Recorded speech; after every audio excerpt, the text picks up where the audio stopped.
Mylène Farmer, à l'honneur ce soir dans un documentaire diffusé sur Énergie 12, a un jour été traumatisée par un fan complètement fou qui a commis un meurtre parce qu'il n'avait pas pu la rencontrer.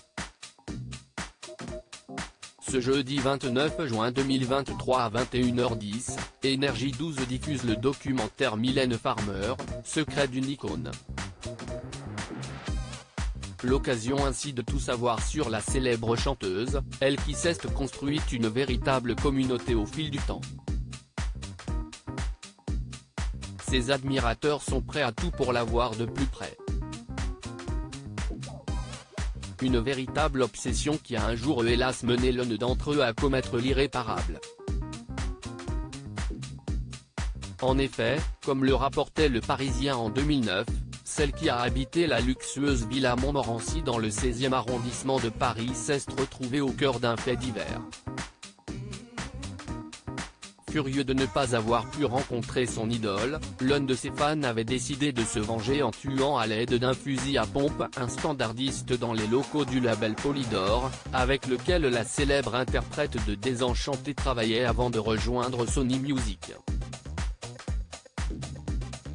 Cela a traumatisé tout le monde, à commencer par Mylène, avait notamment confié au Quotidien un ancien employé de l'entreprise. Heureusement, il s'agit d'un cas isolé. La plupart des admirateurs de la chanteuse demeurent bienveillants à son égard. En mars 2022, Mylène Farmer se confiait justement sur son rapport à la notoriété dans les colonnes de gala.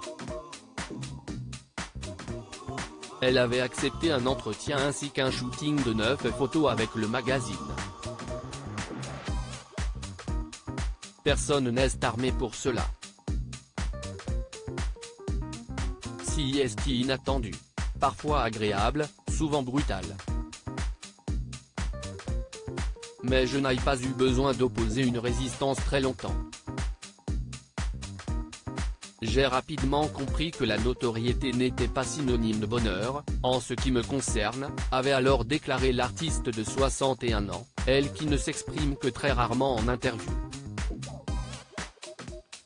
À noter qu'en ce qui concerne son actualité musicale, elle a vendu plus de 230 000 places de concert pour sa tournée Nevermore 2023, qui s'est lancée il y a quelques jours seulement à Lille.